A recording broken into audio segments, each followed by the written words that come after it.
There's a salaciousness to it, but it's not necessarily in the way that they expect it. So we give the audience what they want, but it's just not in the way they expect it. Yeah.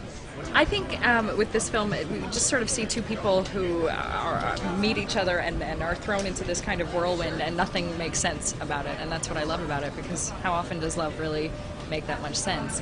And it really questions that. Like, you have an ideal and you think this is what you want, and then something else happens and messes up your whole idea of love.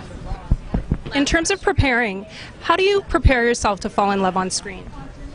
Oh, good question. That is a good question.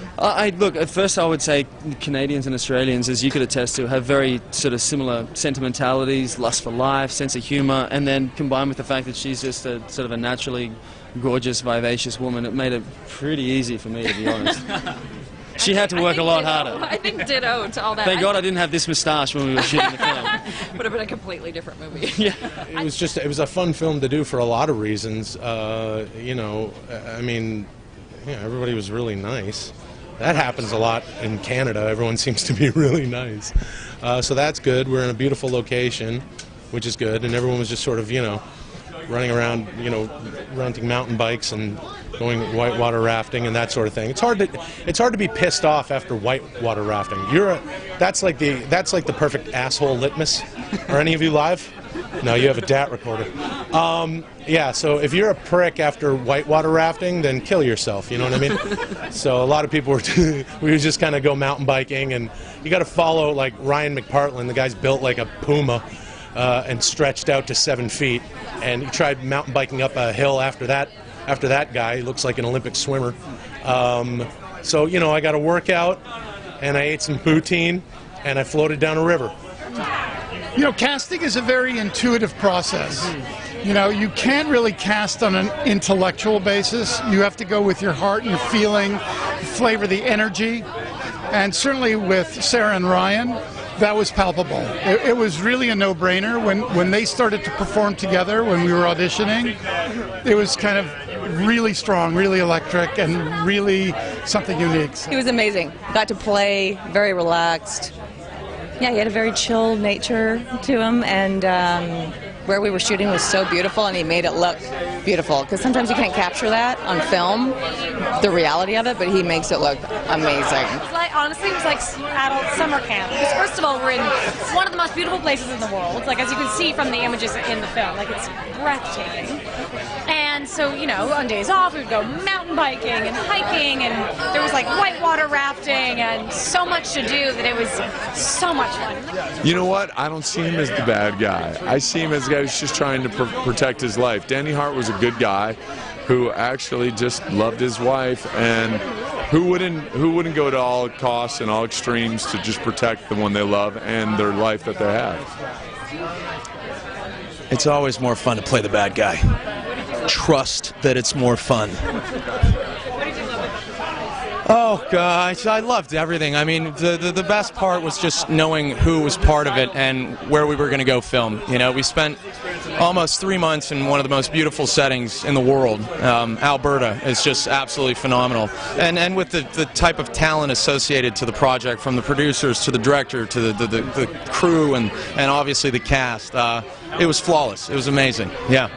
Yeah.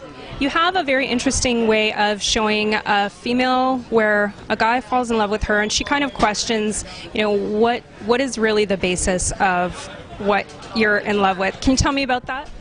This was one of the biggest challenges, I think, of writing this story for me was, and I think that's kind of what was sort of interesting about it, was how do you tell the story from a guy's point of view, falling for somebody who's a stranger? Is it going to remain superficial? And so what I chose to do was sort of play with that.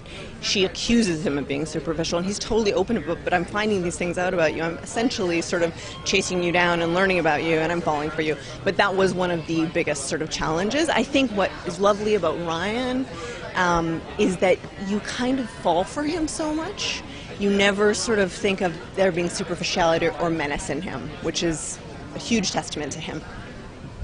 And the character at one point kind of calls him out on that, but in relation specifically to sort of a sexism that we see where, can you tell me a little bit about writing a strong female character without it falling into stereotypes?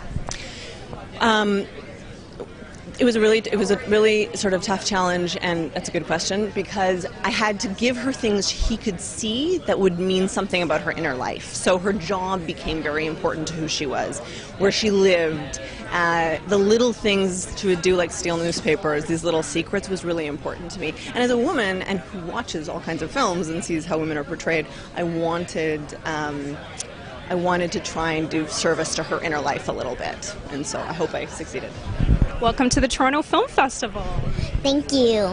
You look beautiful. Are you excited to be all dressed up? Yes, I am, and thank you very much. Did you have fun making this movie?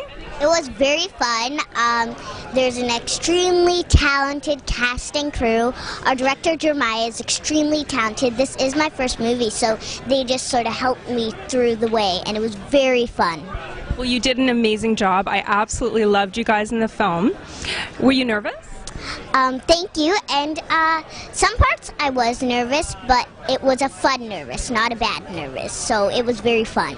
I wrote a rap about what the movie's about if you want to hear it. I did, absolutely. Okay. 1, 2, 3, 4. Let me tell you about a movie called The Right Kinda Wrong. The movie's super cool, just listen to my song. The director's super flyer, I call him Jeremiah. Ryan plays Leo, his accent's on fire. He's a dishwasher, not a vampire. Paya. There's a pretty girl, her name is Sarah C. She wears a wedding dress and kicks the ball for me. Me. Ryan P. plays Danny, the dude is super tall. His friends are only choice, so he's got no friends at all.